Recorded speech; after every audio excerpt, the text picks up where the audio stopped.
In a moment, I'm going to show you how I made a quick remix of a Deadmau5 song, but there's kind of a funny story that goes behind it, so I just wanted to share it all with you. Today is a snow day. This storm that went through New York and through Boston is now in my little part of the world, so last night I figured work was going to be canceled today, so I stayed up late. My wife was working night shift, and she was just getting home about 11:30 at night, and so I was like, well, I don't have work tomorrow anyway, so I'm going to stay up and just wait for her, make sure she gets home safely. And what happened was I was going on the website for NAMM. Winter NAMM just finished. I was looking at all the new gear that came out, all the music gear and everything. And I saw an advertisement for this.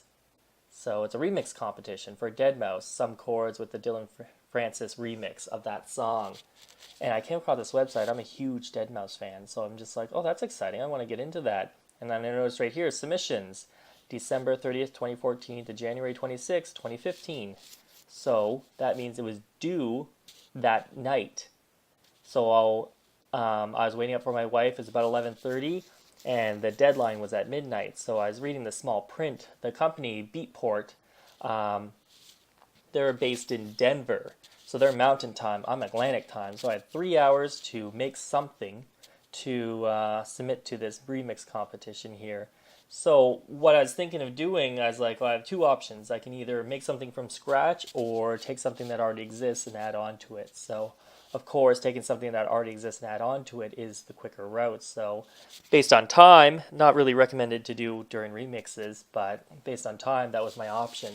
So I was going through some songs I've been working on just from scratch here, and I was reminded of a song that I actually created on an iPad while I was at this resort here. This is Crowbush. It's a golf resort. I'm not much of a golfer, but I enjoyed staying there anyways in one of these cottages here. And I had an iPad, and I was just writing music and playing with all the apps that are available through the night. And I came up with a song, and just for fun, I named it the Crow Song, named after Crowbush. The other option was name it the Bush Song, so I didn't think that sounded too great. But here's the song right here. You can see these tracks here are all the just beginning parts of the song. I just kind of dragged and dropped a few riffs and everything around. And then here is the remix, some chord song that I kind of dropped in and tried to line up the two as best as I can. So what's going on here? It's a really long intro. I'm not going to play the whole thing for you, so we'll start just midway there. It's a very, very light pad. Lots of cool little effects in it. I'll go to that in a moment here so you can see, but I really like the sound of that. Here's a pad that fades in, and I didn't have it long enough, so what I did is just reverse it. You can hardly tell the reverse. This is the main lead right here, and there's two other leads here. I have them panned, but you'll start to hear this lead first, and then these two leads will work their way in. This bass line, very simple, but I love it. There's a few things I do with bass synth effects that I haven't seen many people do on YouTube or anything, so maybe it's just something I do, but take a listen to this in a bit. It's a really nice sounding bass. The sound isn't perfect just yet. There's a few spots where the bass actually pops, so I just need to do some critical listening and go through the synthesizer and effects and just see what I can do to fix that up. And then here's the cutting up the loops and stuff. So let's just start this off, and as I play, I'll explain what's going on as we go.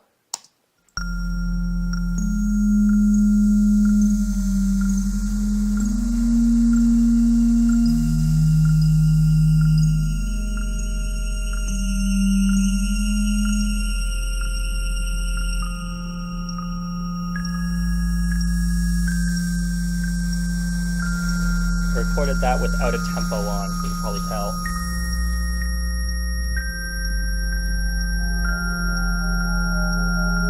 Sample loading in.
That's pretty much the gist of it here. So we'll just start at the top and work our way down, listen to the tracks here.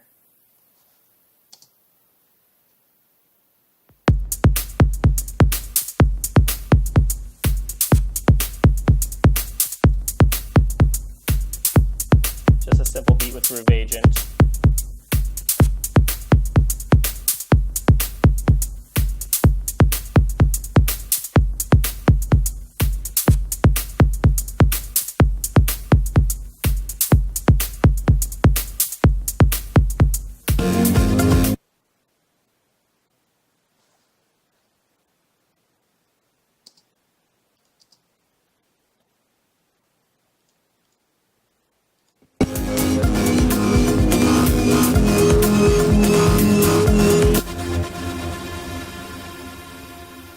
I've had this happen before, maybe it's just a flaw in the new Cubase, but sometimes tracks don't play. You can see everything going on there. In the final track it's showing, but I just can't hear it, so we'll just skip that for now. Here's the main lead right here, which I love. This sounds Halion 4, just a standard preset in there, and I love it.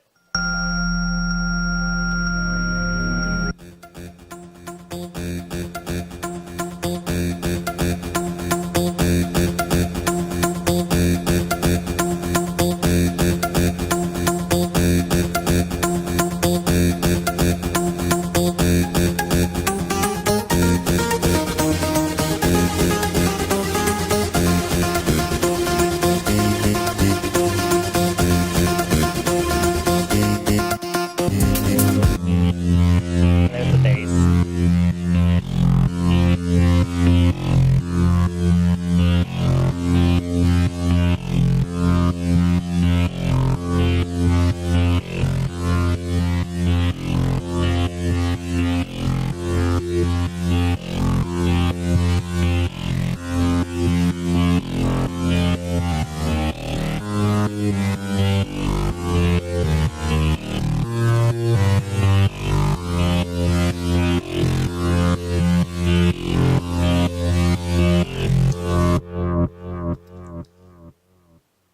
So there you go. Sorry, Groove Agent. There's another little bit of a beat going on here. I don't know why Groove Agent, sorry, Loop Mash is not loading.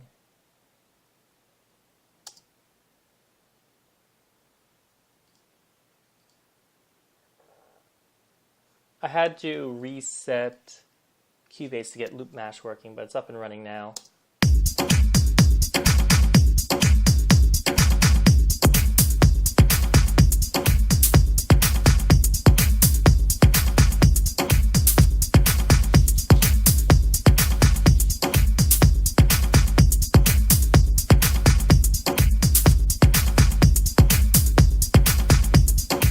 The volume for that final track.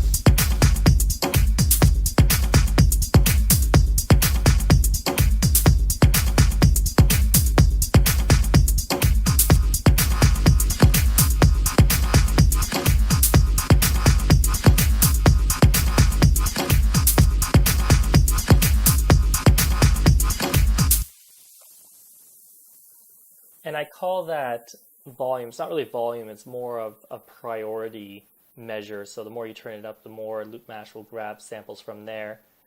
So I don't know if that Loop Mash was actually playing. I'm showing you the demo here with everything on. So let's just go back to here.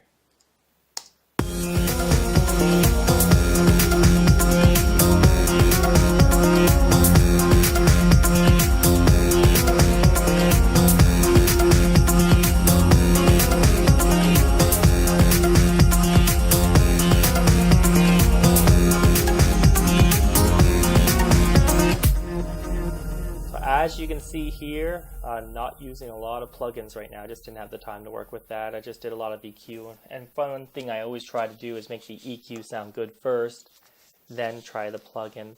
Mastering, I'd never claim to do my own mastering. I believe that's an art that is more experienced than tools. So what I usually do when I send off my tracks, Magneto, this is a tape simulator, I have that on a light setting, vintage compressor. I use the preset Fat Warm Master, but then I turn the release way down because it's really high, it's too slow. So I turn that way down, and then that's how I export my tracks. Of course, in this scenario, I have a multi-band compressor to kind of even out the EQs, maximizer to make the sound a little bit bigger, and then stereo enhancer once again make the sound a little bit bigger and open. So there's the track right there. Always with a new platform, the Cubase 8 here. There's a few little flaws here and there, some things I don't quite understand, but I'm sure they'll come out with updates sooner or later to address some things happening, because sometimes I hit play on tracks and it's showing the tracks are playing and I can never hear a thing. So it's happened a few times, but not too often. Still love the platform. Hope you enjoy the video. I'll put a link to this video in the show notes to the actual track in Beatport, so please feel free to go take a listen. Hope everyone has a good day there.